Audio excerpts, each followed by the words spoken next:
ዛሬ ምን እንደምንሰራ ትገምታላችሁ? ከሰማችሁ ወደ ስራችን መጀመሪያ እንግዲህ ዱቄታችንን እንነፋለን።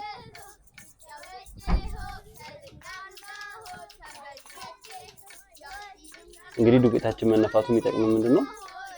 አያችሁት ቆሻሻዎች አንዳንድ ነገሮች ሊኖሩ ስለሚችሉ እንደዚህ ነፍተን ይሄንን ማውጣት አለብን ማለት ነው።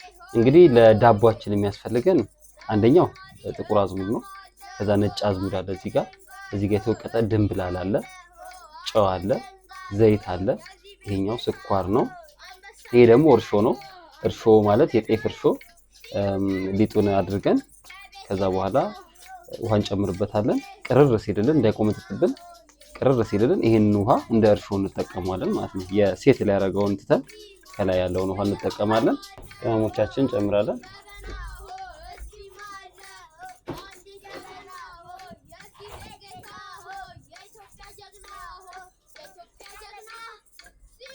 ከዛ እርሾአችንን እንጨምራለን። ጥቁር አዝሙድና ነጭ አዝሙዱን መጨረሻ ላይ እንጨምራለን። ምክንያቱም ስናሸው ረጅም ሰዓት ስለሚወስድብን እንትን እንዳይለን እጃችንን እንዳይቆረቁረን መጨረሻ አካባቢ ላይ እንጨምራለን። አሁን ይሄን እናሻለን። የምንጠቀመው ውሃ ለስ ያለ ውሃ ነው። ያው እንትን እንዳይለን ቶሎ ብድግ እንዲያደርግልን የምንጠቀመው ለስ ያለ ውሃ ነው።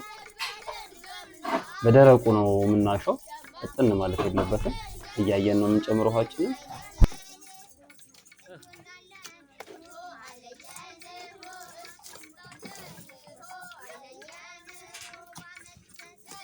ጥቁር አዝሙድና ነጭ አዝሙድ እንግዲህ ልክ በዚህ ደረጃ ሳለ ነው የምንጨምረው። እንደቆረቆሩ እጃችን እንደዚህ ካሸነ በኋላ መጨረሻ ላይ ለማዋሃድ ያህል ጨምራለን። እንዴት ናችሁ የብልህ ማዕድ ቤተሰቦች? ዛሬ እንግዲህ ያው ቡሄ ነው፣ ነገ ሙልሙል ልንጋግር ነው። በብልህ ማዕድ እንግዲህ በጣም ሁሉ ነገር ይሰራል። ሁሉ ሙያ አለ እኛ ጋር ያበሻ ሙያ። እንግዲህ ጠዋት ያቦካ ነው። ጠዋት ማለት ወደ 4 ሰዓት አካባቢ ነው ይሄ ሊጥ ያቦካ ነው። 4 ሰዓት አሁን ኦልሞስት ወደ 11 ሰዓት ተኩል አካባቢ ነው እንደዚህ ሆኗል።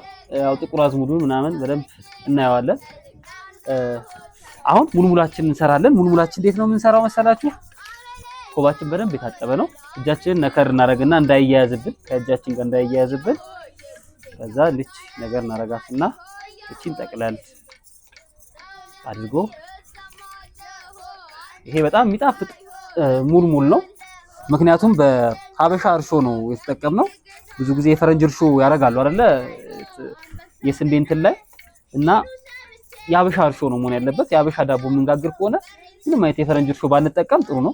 እንዳይቆመጥጥ ቶሎ እንዳይቆመጥጥብን፣ እንዲሁም ቴስቱም ደግሞ በጣም ቆንጆ ላይሆን ስለሚችል ብቻ እናረጋግና እቺን ጠቅለል እናረጋታለን። ሁሉንም እንደዚህ አድርገን እዚህ ጋር ደርድረን እንጥደውና ከላይ ደግሞ እንዴት እንደምናደርግ አሳያችኋለሁ።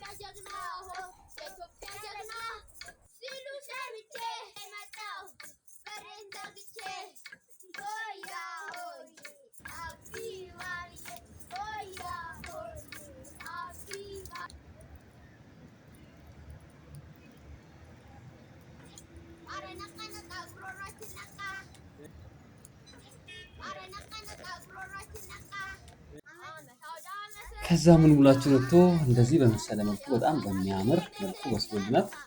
ይሄን እንግዲህ ለየቤተሰቦቻችን ማደል ነው ማለት ነው። እንደምታዩት በጣም ቆንጆ ሙልሙል ወጥቶልናል።